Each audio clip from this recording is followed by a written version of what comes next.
Okay, thank you, Troy. Sue and I got our signals mixed up. I think she thought it was just on the questions that she was typing. I did. So you got about 4 minutes extra. Okay.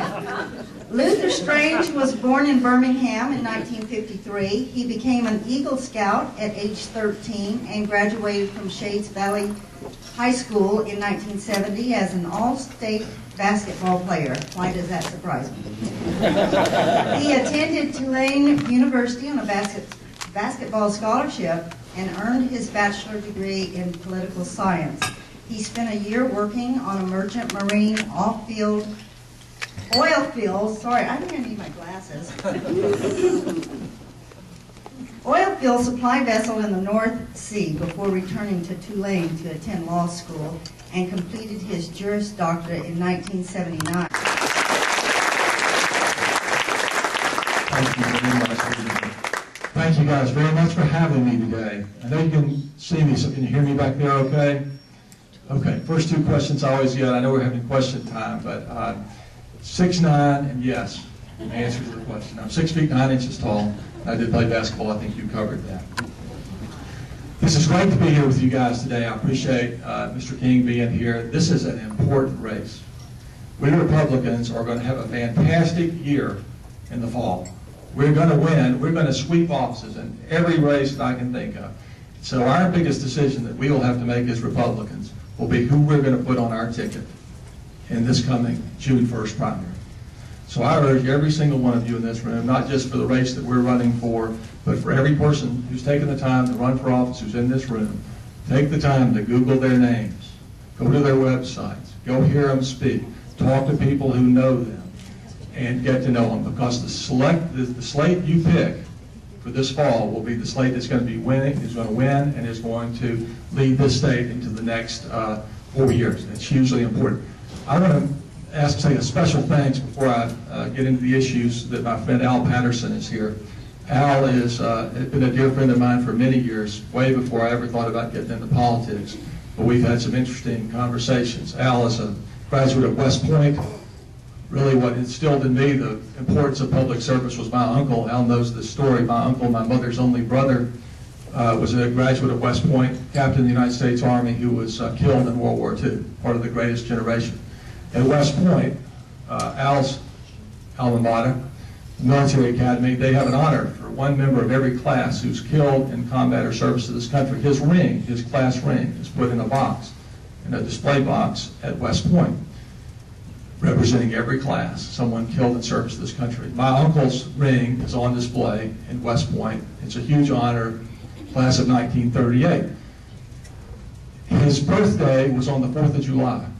So if you can imagine, I didn't have to go to fireworks shows to see the look in my mother's eye and realize her only brother had died in defense of this country, and what sacrifices, and I don't have to say this in this town, of military veterans, what a sacrifice people make to keep us safe.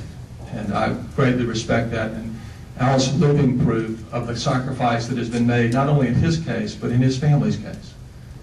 His namesake, his grandfather, Albert Patterson, was assassinated in Phoenix City, Alabama in 1954 on the streets by a assistant sheriff, a deputy sheriff, in league with the district attorney, in a scandal that went all the way up to the attorney general at the time, and it took the governor and the martial law to restore order to the city, Phoenix City. If you haven't been online to look at what Governor Patterson, thankfully John Patterson is still living, went on to be Al's father, attorney general and governor of the state. He has had some very strong words about what he thinks about the gambling issue and the rule of law and the role of the Attorney General's office. And I just urge you to go look it up. I have a copy of it here, but you can just Google his name and take a look at it and see what is at stake in this election. But this office, I know there's no gubernatorial candidates here, but let me tell you about the Attorney General's office. It is the most important office, in my opinion, in the state for several reasons. Number one, it should be the bulwark against the bad guys, the leader, the top law enforcement official. And I commend General King for his work in protecting victims. I think that's an absolute minimum requirement when you go into the office of the Attorney General. If you're not thinking of victims of crime first, then you shouldn't even come to work in the morning.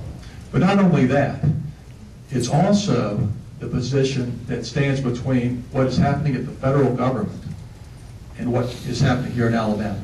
We're in the middle of a situation where the federal government is trying to take over virtually every liberty we have.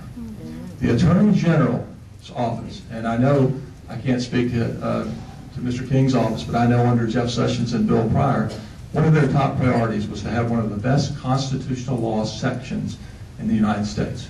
Every day they were combing through what's the federal government trying to do to us today.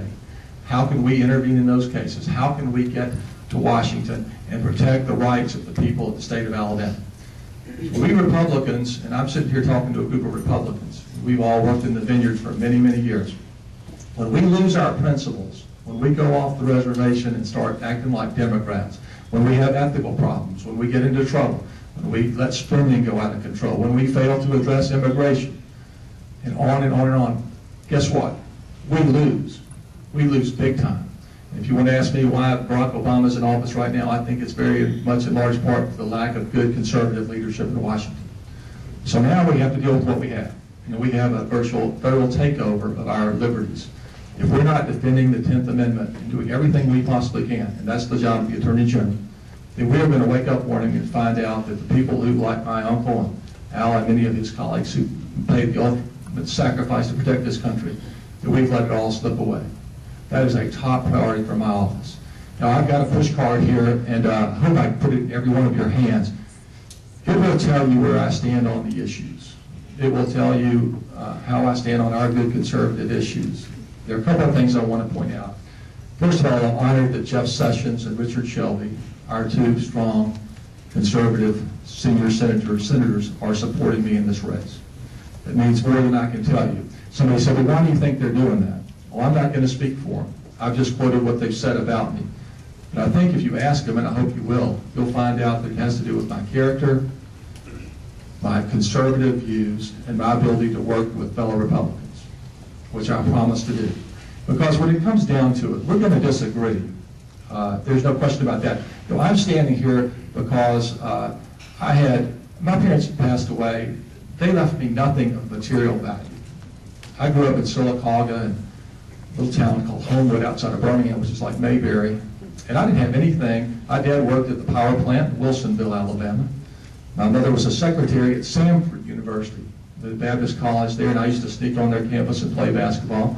My dad pushed me out the door and said, go get involved in scouting. He devoted his time to it. I was lucky enough to become an Eagle Scout when I was 13. Fortunately, before I started growing through the roof, then I started playing basketball, and I learned a lot. I had to work in the summers. Nobody gave me anything. I worked at Coach Bear Bryant's camp. He had a summer camp. I was a counselor there. I learned a lot about where Coach Bryant was coming from. Then I worked for Dean Smith. If there's any basketball fans in here, I spent my summer toiling at Dean Smith's basketball camp, where I learned the principles of leadership, what it all matters. Virginia mentioned that I worked in the North Sea, and I didn't have any money to pay for law school. Nobody was paying for my school. So I said, where can I go make some money and have an adventure?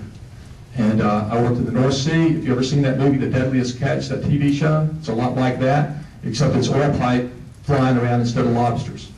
But it's actually good training for politics, because it's a cold, harsh, unforgiving environment that changes every second. And then I've worked my way up. I'm proud to be recognized, and it's all on the website, for my legal career and the jobs I've helped create.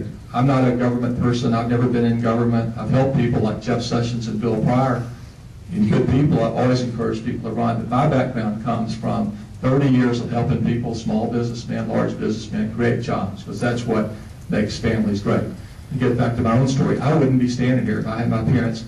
I said they didn't give me anything material. They gave me everything that was important.